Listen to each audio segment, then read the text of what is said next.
Hey, what's going on? You know who it is. You know what it is. All right, you guys, peep game. Man, what can I say? Trouble seems to just follow Jamarcus Russell wherever he goes.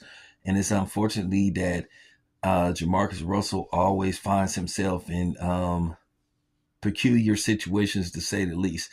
Now, we all know the history with Jamarcus Russell. Jamarcus Russell is considered by many to be one of the biggest busts in NFL history.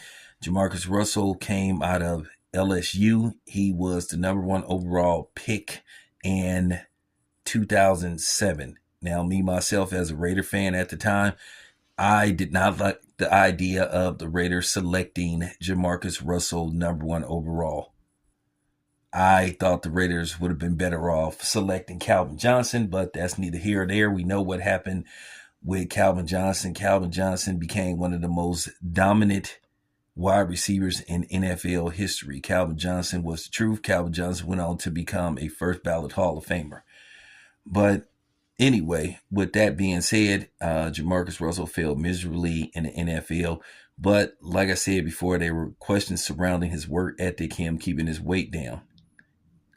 He was eventually released from the Raiders, and another team called him up for basically just a basic workout. And when he basically got on the scale, they said he was sent home instantly. Now, keep in mind, Jamarcus Russell filed a grievance against the Raiders, saying that the Raiders owed him money that they refused to pay him, and he ended up winning his grievance in arbitration, and the Raiders had to pay out the rest of the money that they agreed to pay him based off his contract. But nevertheless, Jamarcus Russell pretty much disappeared. You know, he would pop up periodically, basically, you know, trying to explain his case and what went wrong with him in the NFL. You know, at the end of the day, I know sometimes people pick certain outlets to tell their story to because they believe that they're going to get sympathy, and some people play off that.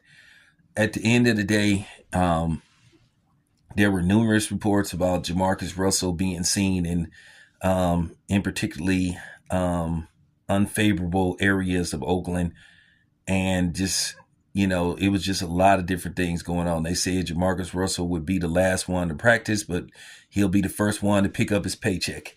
So, you know, this doesn't surprise me, but apparently he went to go see somebody about getting a donation for a high school that he was working as a assistant coach at.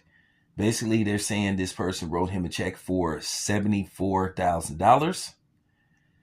Jamarcus Russell deposited the check. They said that he withdrew $55,000, and basically he never bought anything for basically the football team. No supplies were bought, no nothing. So I guess this person that wrote the check reported him to the high school, and basically he was let go on allegations of theft. Now the question is, can criminal charges be filed against Jamarcus Russell? In all likelihood, you know, he's looking at theft and fraud, which is felonies, and due to the amount of money involved, yeah, he possibly could find himself in trouble. So we'll just have to see, you know. But with that being said, that's unfortunate that these situations keep, you know, happening to Jamarcus Russell, you know. But I saw Jamarcus Russell basically on a podcast explaining what happened with him and the Raiders, and I just got to keep it 100. I didn't believe but one word of what he said. It's hard to believe somebody when you witness it, you saw it, you know, and that's just basically the bottom line. So we'll see what happens with this. But anyway, it's your boy Town Biz. I'm out.